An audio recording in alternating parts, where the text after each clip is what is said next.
An ex-patient came in and shot me. Hey everyone, greetings to you from Tipperary to wherever in the world you might be. Welcome to the Right Coach podcast with myself, Carl.J. Ashley. Good evening everybody, welcome to the April edition of the Right Coach podcast with the one and only Dr. Andrew Rynne joining us today from Kildare. How are you, Andrew? Good, thanks, all things considered. Thanks for giving up your time to join us. Without any further ado, won't you tell us who are you and what do you do? Yeah, well, as you rightly say, my name is Dr. Andrew Rynne, or YNNE, a name that people often get wrong. I'm very often called Dr. Andrew Ryan, but anyway, it's Rynne. I'm a retired general practitioner. I spent 7 years in self-practice and playing Kildare. That was around the time the introduction of family planning to Ireland and all the difficulties that involved. And I became Ireland's first doctor to do a vasectomy in the teeth of opposition from mainly from the church. I had two priests call in to me actually and tell me to cease and desist. And of course, I showed them the door. At that time, women weren't being prescribed the birth control pill, so they were just left to their own devices. To get a birth control pill in the 1960s, late 60s, 70s, you had to be quite wealthy. You had to know the doctor, and only private patients could get them a prescription for the pill, and most chemists shops didn't stock it. So it was that kind of time, and I have, I suppose, was considered quite liberal views on family planning. They were considered then liberal views on planning, but very ordinary, normal, almost conservative views now. But I was the first doctor to do a vasectomy in Ireland, and How did that go? in fact, the only doctor doing vasectomies in Ireland for about 3 years, and that kind of got me through and gave me a livelihood at a time when I was finding it very difficult to set up practice in Ireland. Um, I then went on to found a hospital in Train, County Kildare. I found the Train General Hospital, as it was then. We did that mainly for the purposes of doing tubal ligation or female sterilization, because again, in the 80s, early 80s, tubal ligation, female sterilization was not available in Ireland. There was no doctors doing them, and there was no hospitals accommodating them. So I put a company together, and we built our own hospital in Plain, County Kildare, and it's very much still there now. It's not probably not doing any vasectomies, but it's a general hospital and a thriving one, and it's employing maybe 120 people, and it's giving a great service to the local people of Kildare and to Dublin because we're quite near Dublin here. And it's something I'm quite proud of, to be honest with you. It was a major achievement. We went through hell and back water to survive. We almost went broke a few times, but we had a great staff, and eventually the local general practitioners came around to referring their patients to the few consultants we had. So that was an interesting and difficult time, but we got through it. And now I can look back on it. And we've actually sold the hospital about 5 years ago. So I'm out of there and have no more responsibility for the running of it. But I'm very glad to say it was bought by an American company who are doing a great job with it. So that was vasectomy and forming my own hospital. I was fined at one stage. I was fined 500 pounds for selling condoms. It's hard to believe that now, but that was the time of the introduction of the Irish Family Planning uh, Bill, which was introduced by Mr. Hoy, the Was that in famous the Charles 80s, Hoy, Andrew? who was then Minister of Health, because the selling of condoms was just such a difficult problem at that time because the church, of course, again interfered with it, as did all the right-wing associations of the Catholic Church, particularly the Knights of St. Columbanus and Opus Dei and all those people, that it was necessary to to legislate around the sale of contraceptives. And Mr. Hoy had a brilliant idea of putting condoms on a doctor's prescription, which, for one, and many more of us, in fact, 240 of us GPs in Ireland signed a petition against that. We weren't going to have our prescription pads debased for signing what I would have considered toiletries, pieces of inert plastic. Our prescription pads just for prescribing proper medicine and dangerous drugs and so on. So I organised a petition to Dáil, and we um, objected to it physically, but it made no difference. It was a bit like our farmers trying to object nowadays. It's very hard to Im- impregnate the Dáil. So what I did, I went out and No pun sold intended. condoms against the provisions of the Act, and I was brought to court in Nice, and I was fined £500. And then I refused to pay the £500, and I said I'll take my 2 weeks in prison instead. So I got an appeal. What happened? They appealed, and we went for another hearing. But we got great publicity, and within a couple of months of that, Barry Desmond was Minister of Health, and he put condoms into vending machines where they should have been in the first place. So that was that, and we had the hospital up and running, and I was doing vasectomies at a fierce rate, and I was in general practice. In the old days, when we used to have to make house calls, and general practice was quite competitive, even in the 80s, 1980s.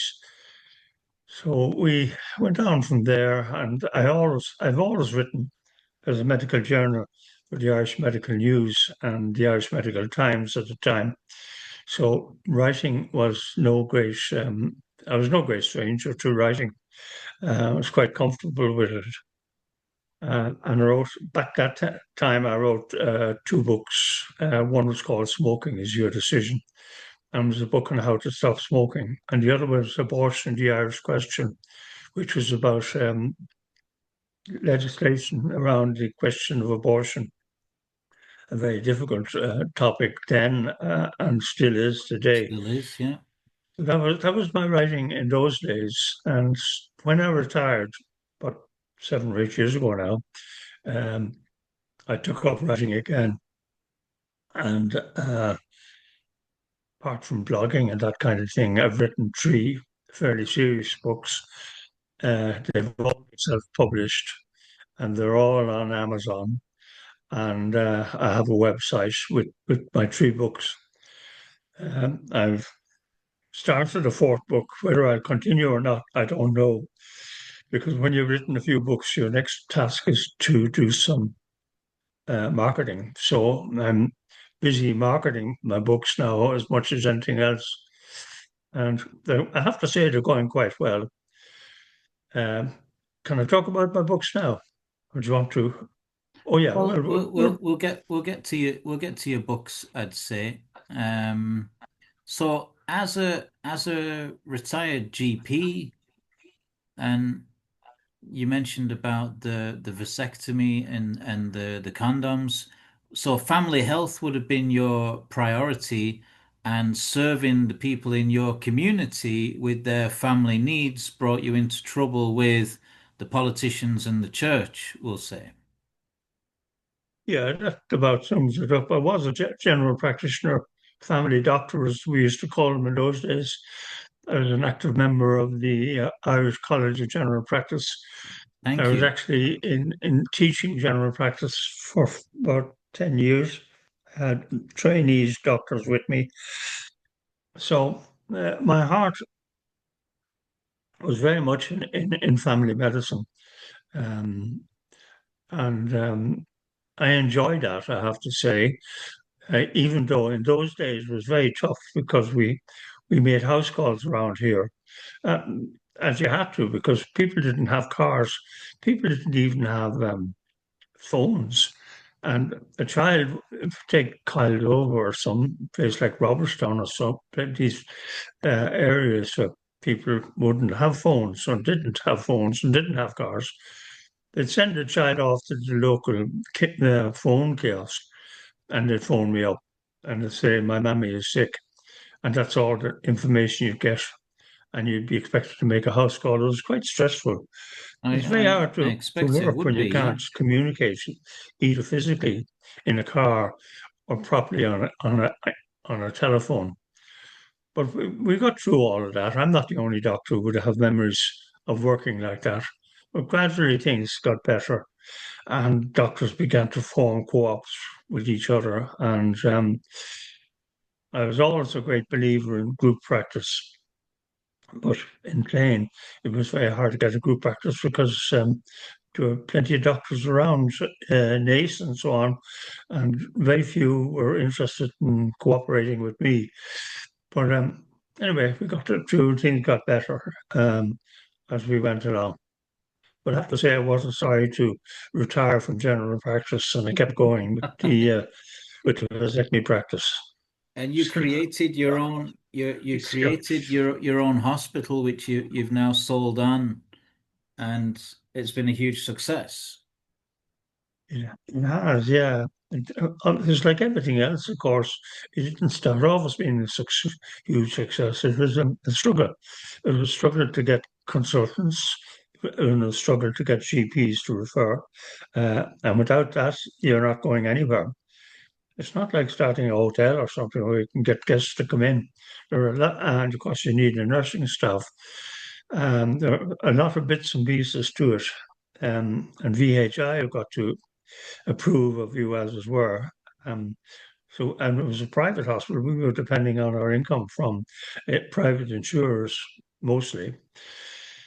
But So anyway, what would you make of the likes of sort of South Doc and Shannon Doc and these sort of doctors' cooperatives that have sprung up yeah, around the country? yeah. But that all really only got going in the 21st century, 2010, that began to get going.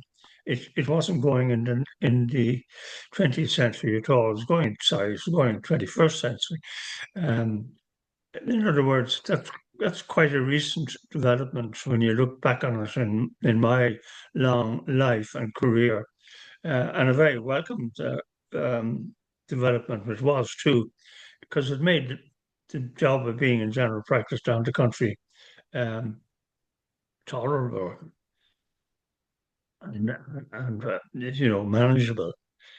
Uh, Yeah, I bet Doctors used to work under fierce stress you've 20, seen a few 30, 40 things as years ago. well. Yeah, they had a high rate of alcoholism and so on, and they were stressed, and it was very difficult. But it's got a great deal easier for them nowadays. So have you done any public speaking as well as writing your own books? Yeah, I do a little bit of public speaking still. I have to admit, it's not an area I'm very comfortable in. I'm not a good, I wouldn't consider myself a good public speaker. I'm all right, but it's not my thing. I'm a better writer than a speaker. So But I did quite a lot of this kind of work too, of radio and television work. I'm going to pull up your website here, which is drandrewrynne.com, Yeah, and that's feel free to DR. tell us a little bit about your books, Andrew. Okay. Well, that's the first book I wrote recently. The first one you had there, the Reverend Psychopath. It's about a reverend gentleman who lived very close to us. Uh, in the 19th century. His time is about around the time of the famine. He was a Church of Ireland gentleman who took it upon himself to run an orphanage. He was hugely cruel to the children. They were starved, you might say. He collected a huge amount of money from local, well-wishing, well-meaning Church of Ireland people supported him. But little did they know what was going on behind closed doors. It's a terrible story. Um, it's well Like the mother and researched. baby homes. Yeah, but yes, the Church of Ireland version of it, but it was much worse than that. Um, it was really treated the children with no respect at all. These children came from single mothers. They were orphans, in other words, as the modern home were as well. It would have predated the modern homes. The what the good sisters ran predated them by about 100 years. But anyway, that was the Reverend Psychopath, and it's out there for sale on Amazon. So the next book I wrote was a biography, which we called The Kindest Cut. The Kindest Cut, go on, down next one. The Kindest Cut, that's my last book. The Kindest Cut was a biography, there it is, which traces my life from the time I was in Canada to the time I was shot. It starts with the time I was shot. That's another thing that happened to me. Who shot you? An ex-patient came in and shot me. Wasn't the Um, Reverend Psychopath?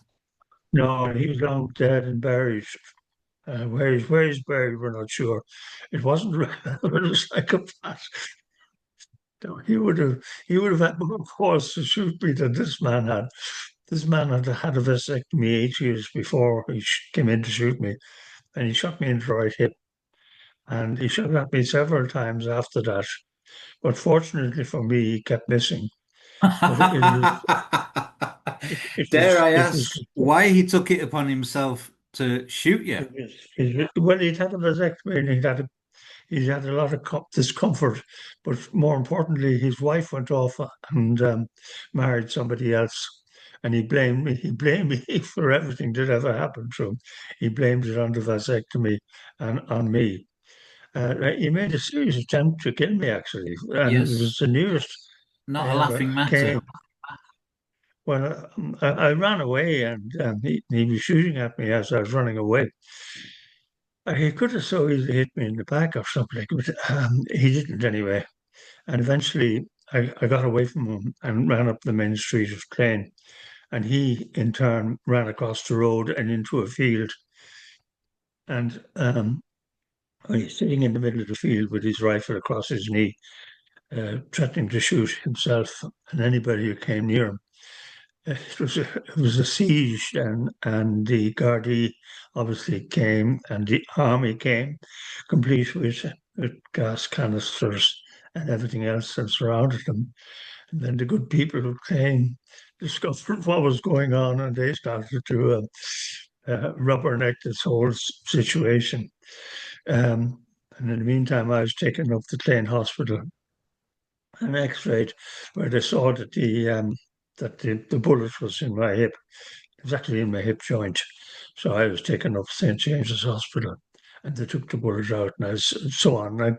I got over it. I got well, and it was very, very frightening, as you can imagine. I was looking down the barrel of this gun, um, literally held it between my eyes. Um, Unfortunately, he didn't pull the trigger at that stage. So that was that. Now where we were, oh yes, the kindest cut. The kindest cut starts off with that scene, and then it goes through my life in Canada, which I have to say was very enjoyable. And my two children were born in Canada, and I had a lovely time in Canada. I enjoyed it. You might ask, why did I come home? And it's a good Whereabouts in question. Canada were you, was what I was going to ask. I was in Ontario, a place called Mitchell, Ontario, Yeah. which is which is which is near Stratford, Ontario. Um, I was down in the boondocks, which is where I wanted to be. I didn't want to be in a nice place where I'd become too fond of it. And I'd settle in for life. I didn't want to settle in for life or be tempted to settle in for life. I wanted to come home. I have a great interest in Irish music and Irish singing, and I just wanted to come home. And my wife and I agreed on that. We went out there with the intention of staying 5 years, and that's what we did. And we came home. Against, our friends in Canada were quite annoyed with us and couldn't understand why we were leaving, and I don't blame them for that. So the kindest cut goes through my life in Canada, my being shot, my life in Canada, and I struggle to liberate matters to do with family planning, um, and the building of the hospital and all the rest of it. Actually, So it's who needs fiction when you have a life like yours to write about?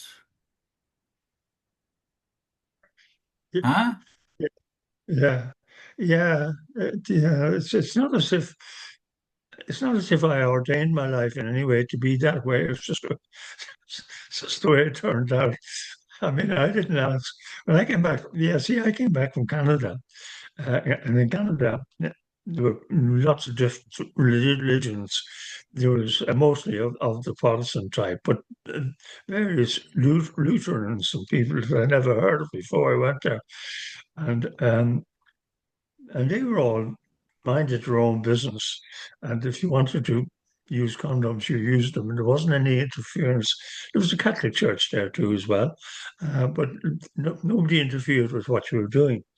I came back to Ireland. And I found that everything was the opposite to what it was in Canada, and there was an eye being kept on you, and you know, the, you were censored by the church and off the altar, and the whole pro-life movement was starting, and they were difficult times as well.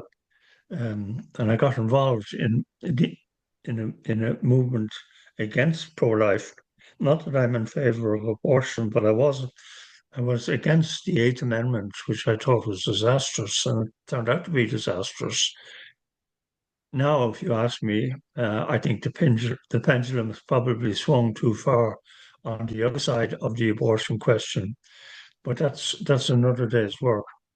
I read a brilliant book about that, Andrew, that was written by one of my neighbours, actually. I used to live in 6 Mile Bridge in County Clare. And when I Yeah, published my first book, The Fox and the Scorpion Meets Cold Turkey, around about 2016, I met her and she told me about her own book, Miriam, is it Doran? Miriam Doran.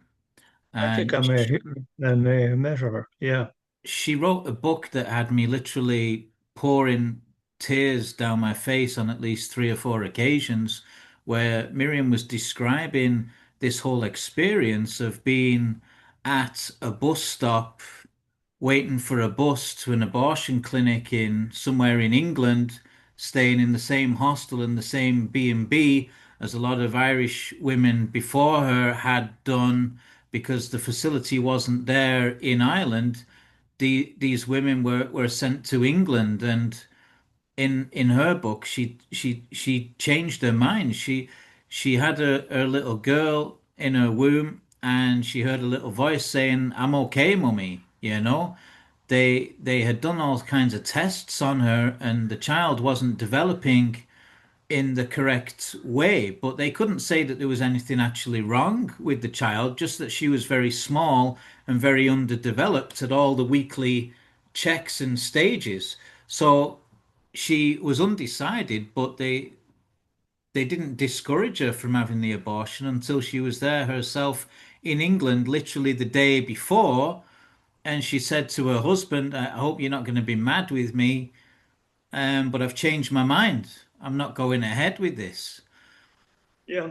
and it was so emotional to read that from a woman's perspective, changing her mind about having that. But the whole system that she had to go through to get to that point, and then to come home and to have the baby, there was nothing wrong with her. She's a jockey, a little horse jockey, just very small and very underdeveloped in the sense. But she, Yeah. by God, she's a fighter. And little Yes. Caroline Doran, I wonder how she is these days.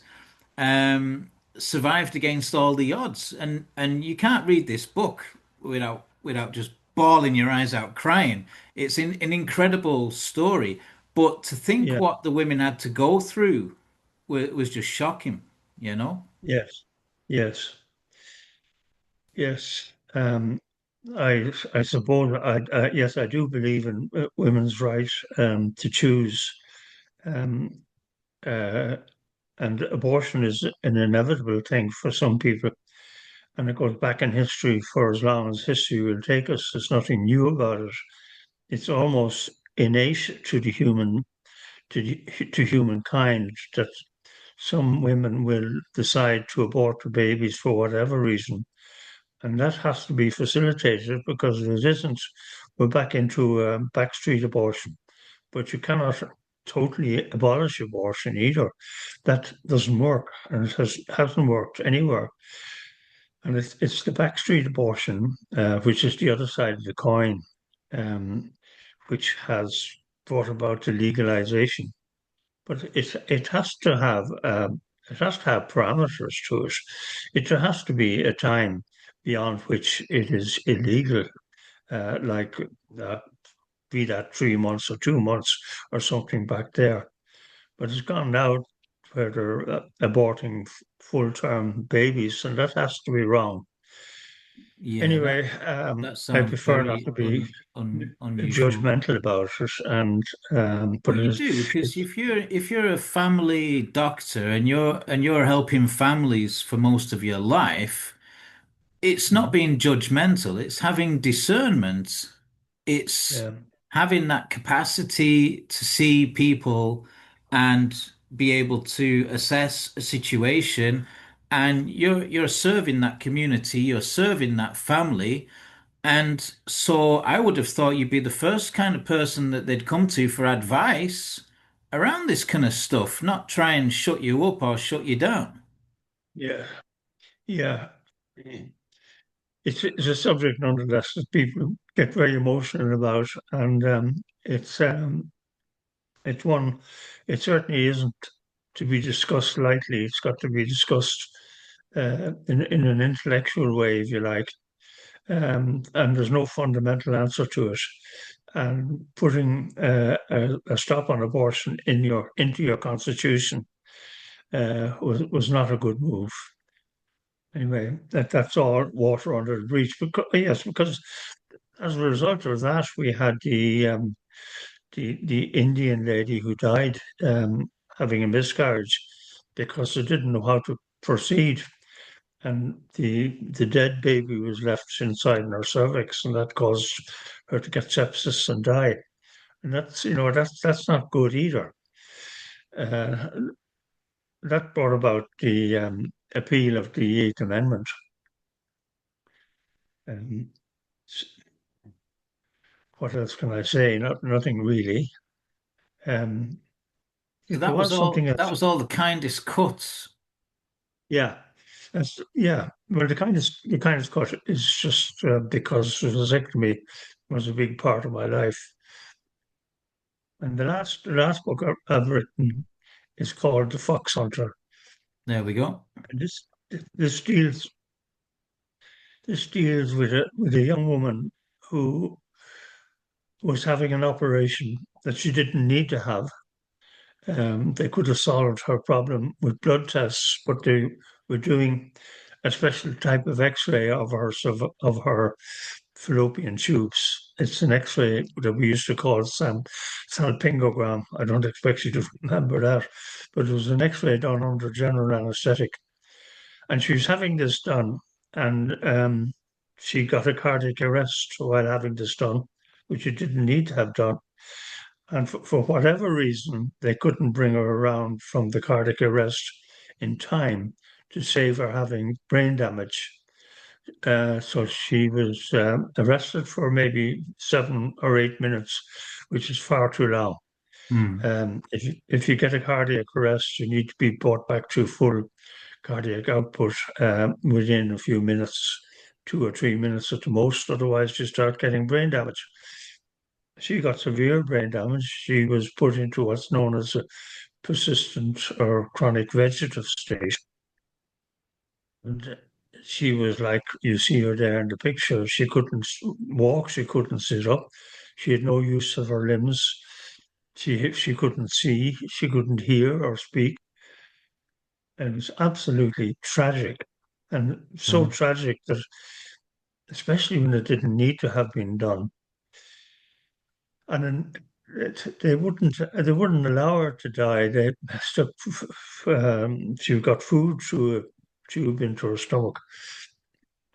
She could breathe on her own, so she didn't need respiratory help. But she was just left there sitting up in bed, um, with no control over her body and no cognition. She'd no idea that she was in it, or she couldn't recognize anybody. She couldn't see anybody. And eh, the mother, in particular, the father died because it was such a tragic for this family. I mean, she was only 18 at the time, that she started, but she was 28 or 30 by the time she was allowed to die, which was 20 years after that. She was kept alive by tube feeding, and for no good reason. And it went to court in Ireland. She went to the High Court, and the High Court granted the carers permission to allow her to die. But the carers appealed that and went to the Supreme Court. Um, and that's where I got involved. I was a medical journalist at the time, and I went to the Supreme Court. I was aware of the case anyway, but I went to the Supreme Court and I heard all the ins and outs of it. And the Supreme Court, in their wisdom, upheld the rule of the High Court and said that she should be allowed to die, and that all artificial means of keeping her alive should be or could be discontinued. Again, the carers didn't want to have anything to do with this, so she was discharged from the care centre. Then the question came as to who's going to look after her, or who's going to, and this is where I came in and supported the family as best I could. Uh, I thought if such a case of malpractice and denial and church interference and interference of Opus Dei and interference of the Knights of St. Columbanus, and everybody had something to say about it. You had a similar case in England, a fellow called Tony Bland, who was crushed to death in the Hillsborough disaster, that soccer match disaster. And Tony was pressed up against the fence, and there were so many people pressing in on him, he couldn't breathe. And he was there for 10 minutes, and he got into a chronic vegetative state. And it kept him alive for maybe a couple of months. And then in their wisdom, they allowed him to die. So it wasn't that there weren't precedents. There was another famous case in America, Carl, it doesn't matter. I'll think of her name later. She also was in a persistent vegetative state and kept alive for maybe 7 years. The parents report, and she was allowed to die. So there were precedences for this, but of course, Ireland being Ireland, we we didn't follow them. Anyway, the What was this Foxhunter. lady's name, Andrew? I'm not disposed to saying what her name was because her In name was kept out Foxhunter, of I the paper. mean. Yeah, well, yeah, it's kind of privileged, and it was kept out of the papers. The court cases were held in camera, and Oh, you're not allowed to say. no, I'm not. And well, apparently, yes, that's I'm not allowed to, but it's well known, and there's plenty of doctors who were able to who were in the hospital at the time, and the mother wrote an anonymous letter to the Irish Times at the time and explained everything. So it's well documented, albeit anonymously. So that's the Foxhunter. Yes, the Um, Foxhunter is the name of the tune. I had her slightly made into a novel, a novel, sorry, a novel, an Indian novel. She's a tin whistle player, and she played a tune called the Foxhunter. That's how it got that name. So I kind of had to put bones on it because I was confined. The family didn't allow me to interview them or didn't want to. Um, and the mother, her mother, before she died, wanted the whole thing buried and no more said about it. Um, I thought it was too important story to not say something about it. So that's what the Fox Hunter is about. It deals with this tragic case.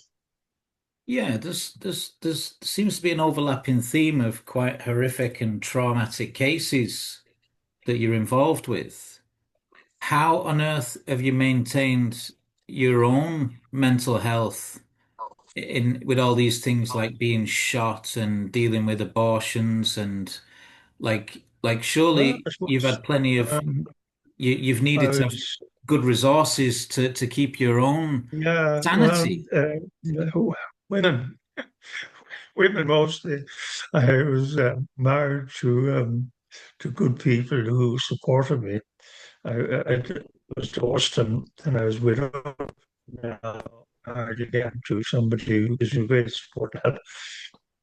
Um, Sorry, your volume kind of dipped a bit there, and we didn't hear much of that last bit. You got married and then divorced and then married again, is it? yeah, and then my second wife died, and I married for the third time now. Oh But gosh. you're asking me, well, you're you're asking me how did I survive all this trauma? And I went to see a psychiatrist, but you get over these things yourself. Oh yeah, and I play music as well, of course. I'm a whistle player, not a very good one, and I'm a singer. I'm a singer, and I sang and played my way through medical school during the early days of the folk revival, and I got to know all the Dubliners and all that kind of thing. So I've got great memories, and we still have such music here in this house. Um, and music, if you're involved in it, even only listening to it is a great therapy. Um, Yes, and absolutely. I'm good as I am now, and that helps as well. And I didn't bottle anything up or keep it to myself. But I never felt that I was going to go off the rails or anything. So tell me, what advice would you give? And this is something I like to ask any published authors. What advice would you give to any writer who's looking at whether they should self-publish or use a publishing company? What guided your own decisions in that respect? I think the trouble of finding the trouble of I had a publisher for my earlier books, Abortion, the Irish Questions, and the book on smoking, and I went back to her. They weren't that interested because they weren't publishing anymore because online publishing through Amazon mostly has replaced a lot of publishers, and publishers are loath to take any chances, and I don't blame them in a way. So I, as many writers do, I turn to self-publishing, which is it saves you a lot of time in kind of going cap in hand to the old-fashioned type of publisher. it's a non you know there was no question about it in my mind anyway that online You knew publishing you would was going to be, self-publish, yeah? yeah, self-publishing, yeah. And that's what I would. There's nothing to fear about self-publishing, really. Nice You thing have about greater having a published, control yeah, over pricing and you have greater control over content, right? yeah, exactly, yeah, you have, and it's quick, and it'll cost to produce and publish, self-publish your average size book. It's going to cost you a few thousand, and there's no getting around that. But that's a lot less than what you'd lose um, in payments, royalty payments from a publisher. So if your book is going to sell, you'll do better in the long run.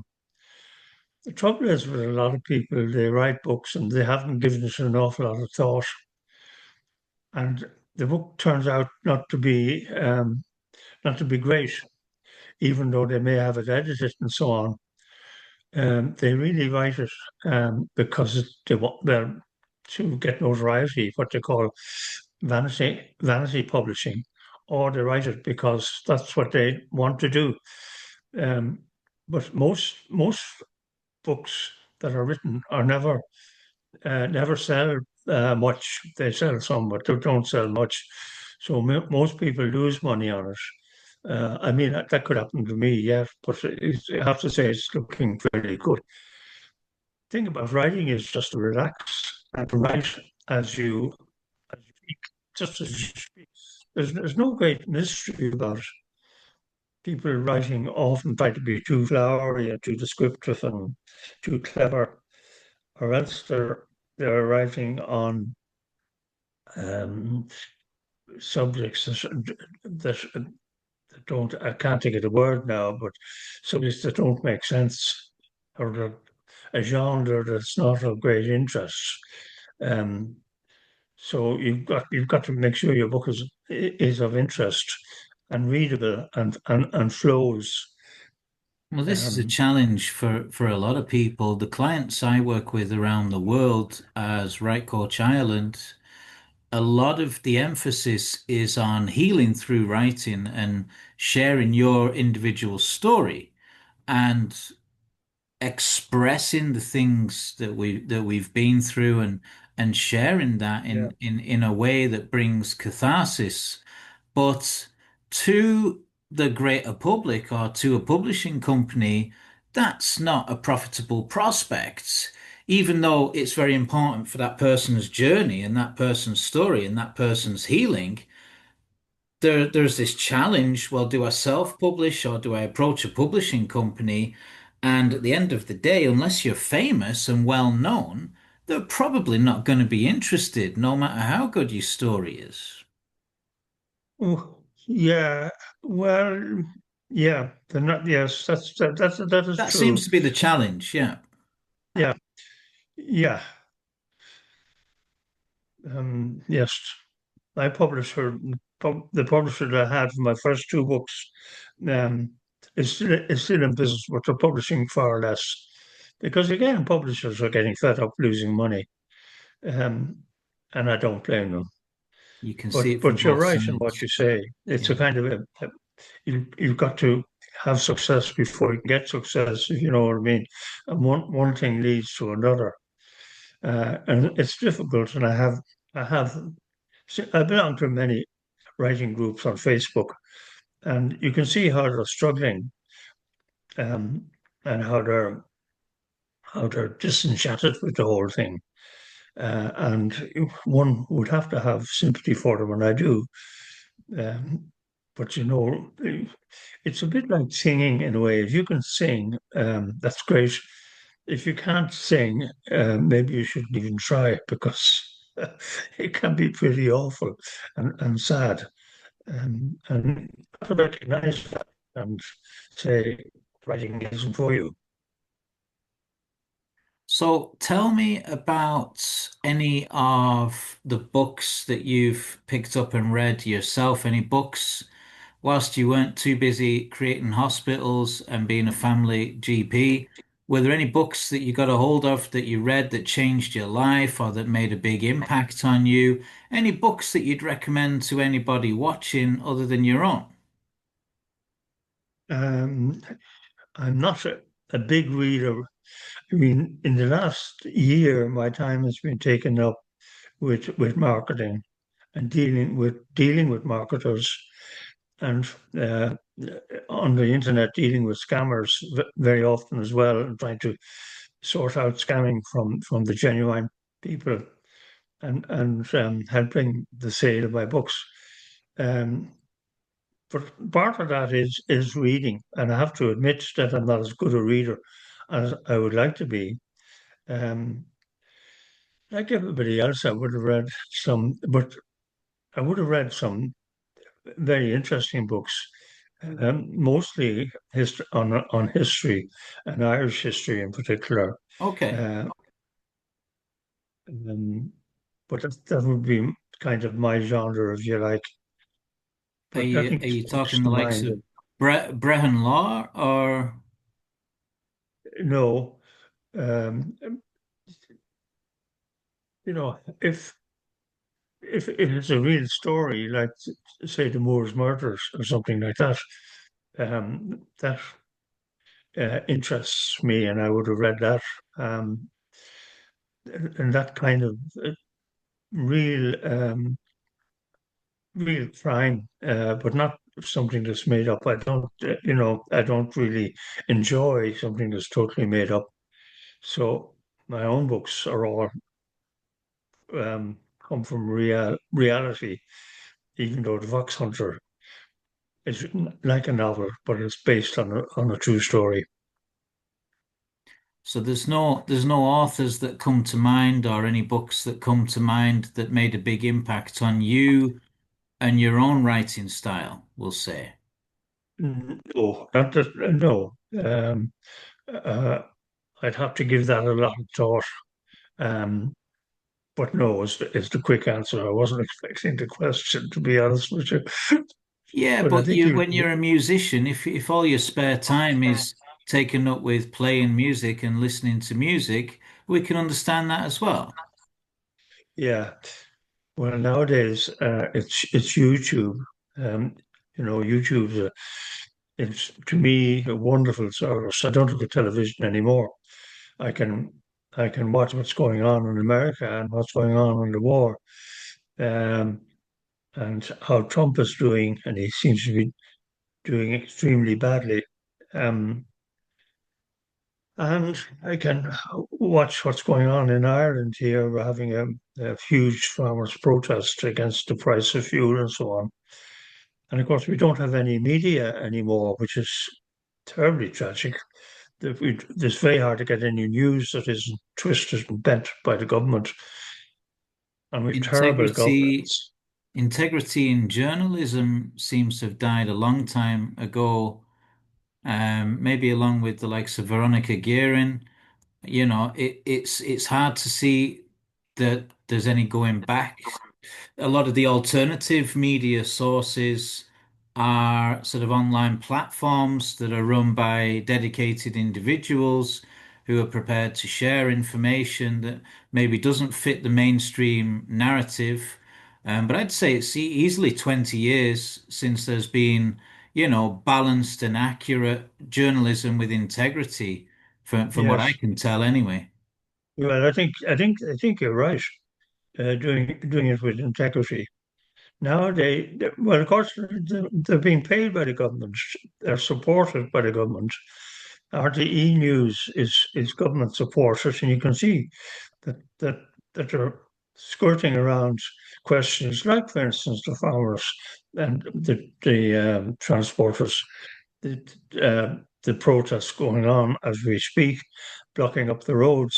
That's not being reported on at all by RTEs. It was as if it wasn't happening. Right. They seem to think that if you don't tell the people, it won't happen, kind of thing. It was just very, very frustrating. Um, so we are dependent on social media and those people who, like yourself, who run um, podcasts and so on. we're Well, we've depending on just them had now. Easter weekend, 2026.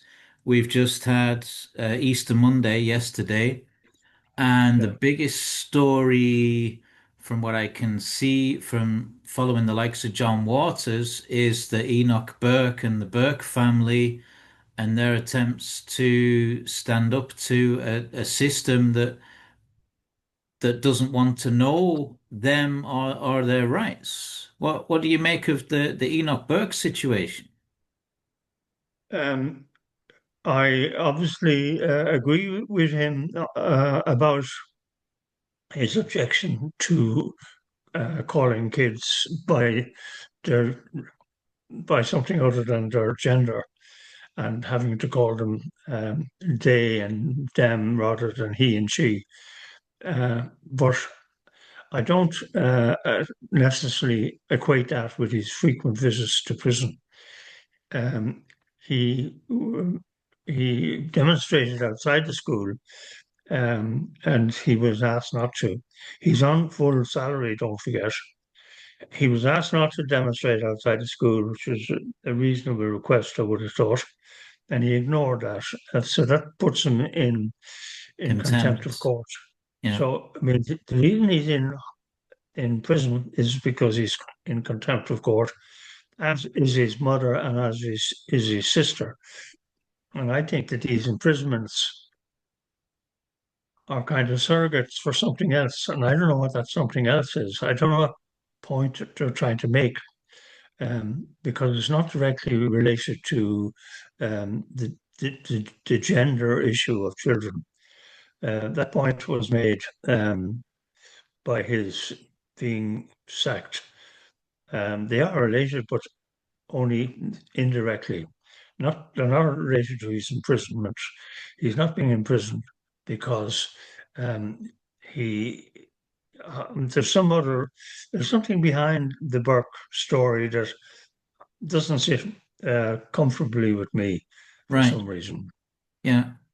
And I guess there'd be nobody better to ask than a family GP about the whole sort of transgender, transhumanist agenda, where, whether it's Hollywood or whether it's the music industry, they've been trying to slip in to common culture for the last 10, 15, 20 years now, this idea that when you're born, that's just the gender you're assigned with, and you can just change it like you can change your jumper or your trousers. It's no big deal. And obviously, that's misleading children and causing huge plethora of mental health issues for children who maybe don't have parents that are strong in their principles. Yeah, a lot of children, um, they are teenage, will go through a phase when they wish that they were a boy might wish he was a girl, and a girl might wish that she was a boy, and they go through this tomboy phase and so on. I think the important thing to realize is that it is a phase, and you don't go rushing in there with hormonal blockers, or certainly not with surgery. And you get cases where young girls have their breasts removed because they want to be boys, and people acting far too quickly rather than letting the thing take its course, which may be a year or two, or even 5 years or 10 years. But it is, by and large, a transitional phase, and they will come back to the gender that they were born with. Now, some won't, of So it's course, fairly and that's normal all right as as well. it's a fairly normal process then as a child to have doubts about your Yeah. identity through the formation of your identity. Everybody's heard of sissies and tomboys, boys that are effeminate or girls that are more masculine, and that seems to be a fairly normal thing in human society.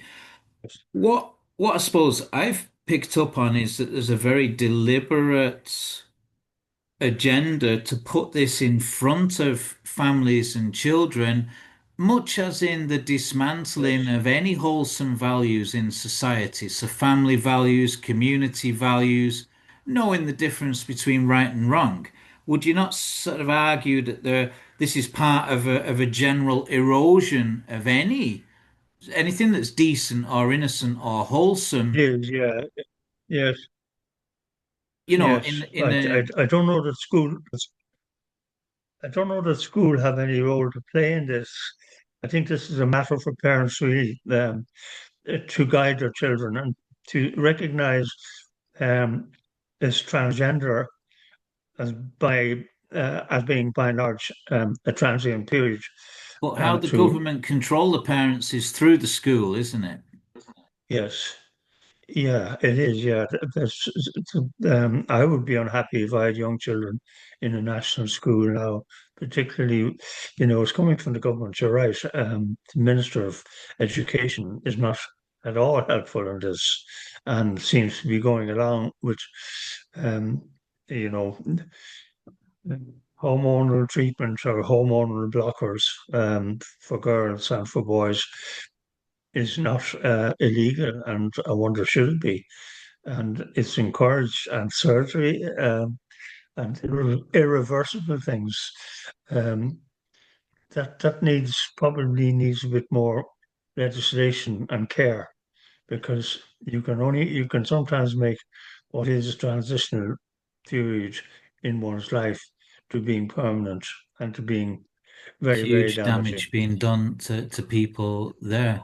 So, in wrapping up, I just wanted to ask you, before we come back to how people can find you and stuff, what has been your biggest challenge in life, or what has been your hardest lesson other than building a hospital and getting shot in the hip?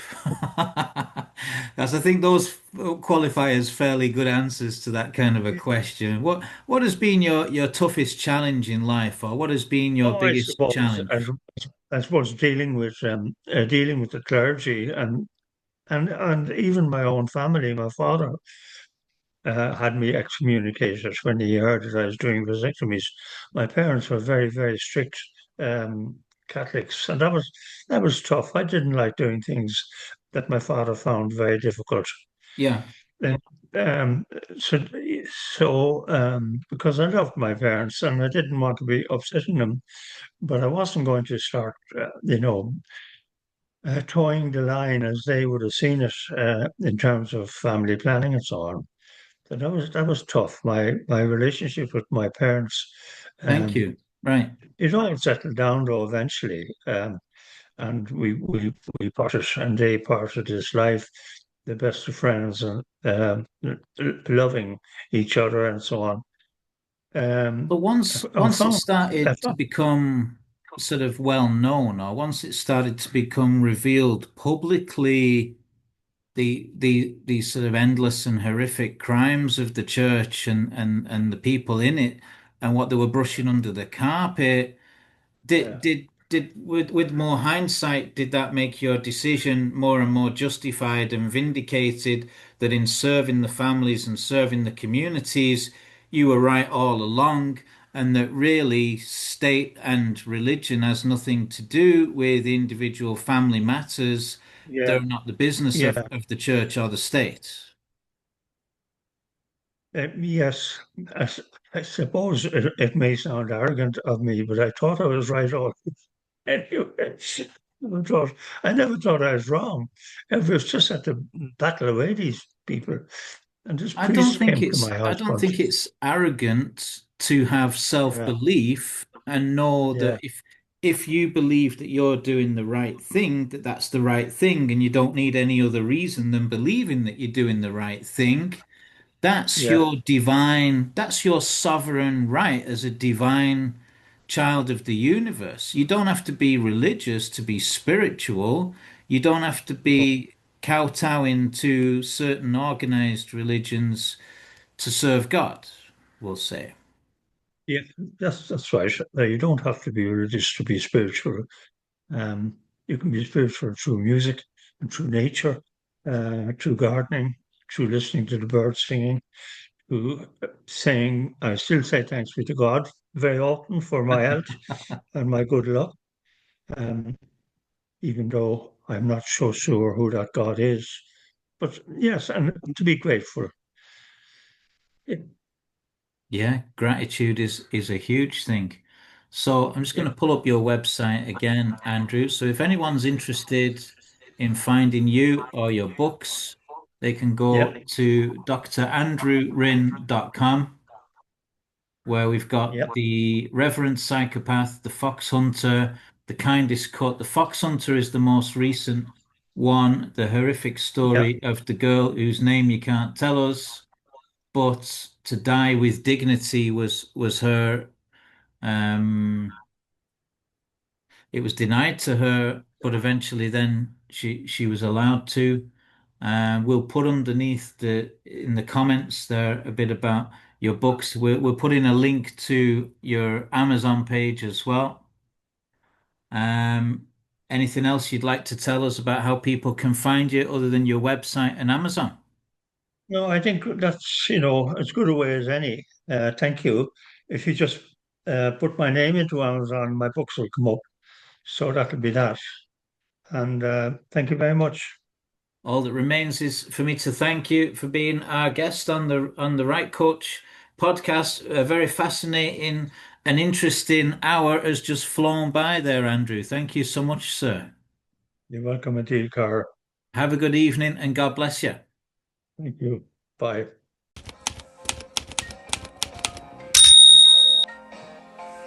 So thanks for watching. If you have any questions or you'd like to be a guest, feel free to get in touch.